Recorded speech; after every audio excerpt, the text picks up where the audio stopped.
Das- Assalamualaikum warahmatullahi wabarakatuh. Perkenalkan nama saya Irham Habibi dengan NIM 2508644. Kali ini saya akan mempresentasikan PPT hasil artikel saya yang bertujuan untuk memenuhi tugas bahasa Indonesia.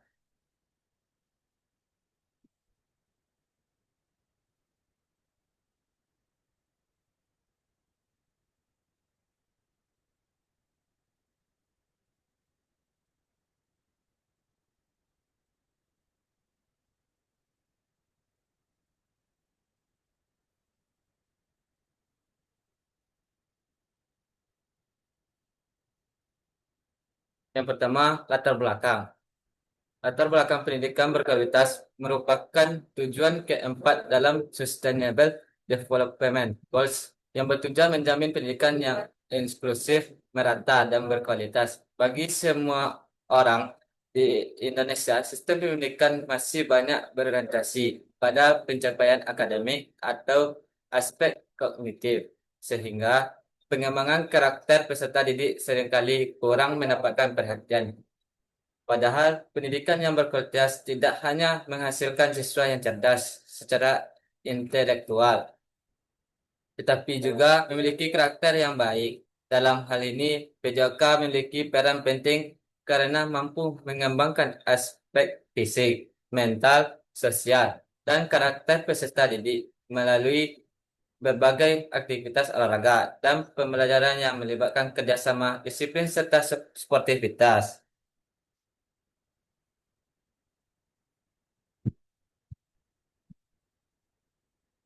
Yang kedua, pertanyaan mendasar. Bagaimana reorientasi kurikulum PJOK berbasis pengembangan karakter dapat mendukung tercapainya pendidikan berkualitas di Indonesia? Yaitu pertanyaan ini muncul karena masih adanya ketidakkeseimbangan antara pencapaian akademik dan pembentukan karakter dalam dunia pendidikan. Oleh sebab itu, perlu dikaji bagaimana PJOK dapat menjadi sarana untuk menanamkan nilai-nilai karakter sehingga mampu mendukung terwujudnya pendidikan yang berkualitas, inklusif, dan berkelanjutan.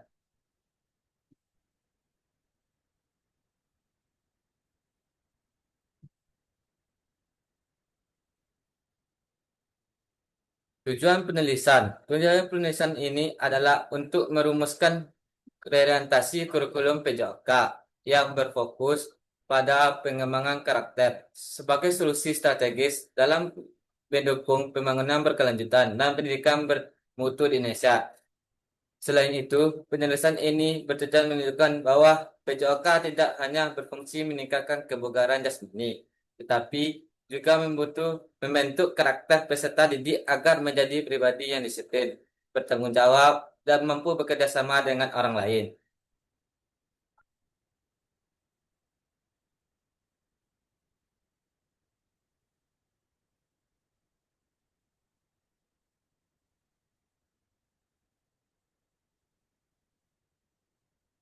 Selanjutnya, pembahasan. PJOK memiliki kontribusi besar dalam pembentukan karakter peserta didik.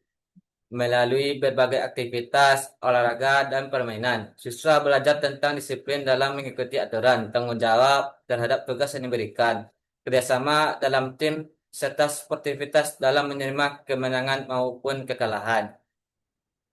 Orientasi kurikulum PJOK perlu dilakukan dengan mengubah fokus pembelajaran yang sebelumnya lebih menekankan keterampilan olahraga menjadi pembelajaran yang juga menanamkan nilai-nilai karakter. Guru tidak hanya memiliki hanya menilai kemampuan fisik siswa, tetapi juga sikap perilaku dan kemampuan sosial yang ditunjuk selama proses pembelajaran.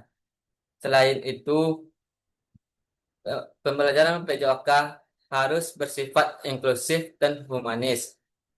Semua peserta didik harus mendapatkan kesempatan yang sama untuk berpartisipasi tanpa adanya diskriminasi berdasarkan kemampuan fisik, jenis kelamin, atau latar belakang sosial. Dengan demikian, PJOK dapat menjadi sarana yang efektif dalam mendukung tercapainya pendidikan berkualitas. karena mampu mengembangkan potensi peserta didik secara menyeluruh, baik dari aspek fisik, mental, sosial, maupun karakter.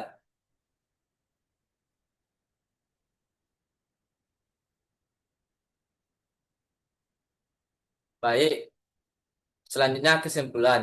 Berdasarkan pembahasan, dapat disimpulkan bahwa kurikulum PJK perlu diorientasikan menjadi lebih humanis, inklusif, dan berorientasi pada pengembangan karakter.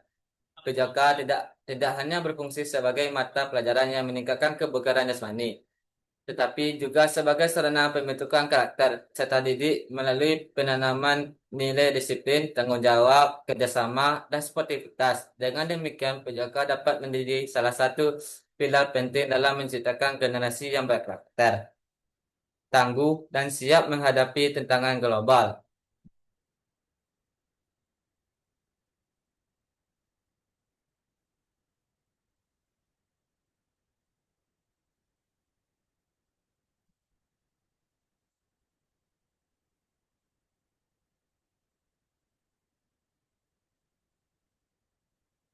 Baik, selanjutnya saran.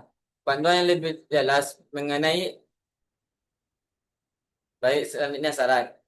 Kemendikbud Ristek perlu menyusun panduan yang lebih jelas mengenai integrasi profil pelajar Pancasila dalam pembelajaran PJK. Guru PJK perlu mengurangi pendekatan pembelajaran yang terlalu berorientasi pada kompetisi dan lebih menekankan pengamanan karakter peserta didik. Sekolah perlu mengembangkan model pembelajaran kooperatif dan permainan modifikasi yang dapat meningkatkan kerjasama serta partisipasi siswa. Pembelajaran harus menjamin keterlibatan seluruh peserta didik tanpa diskriminasi, sehingga setiap siswa memiliki kesempatan yang sama untuk berkembang. Baik, hanya itu yang dapat saya sampaikan dalam presentasi ini. Mohon maaf kalau ada kekurangan. Assalamualaikum warahmatullahi wabarakatuh.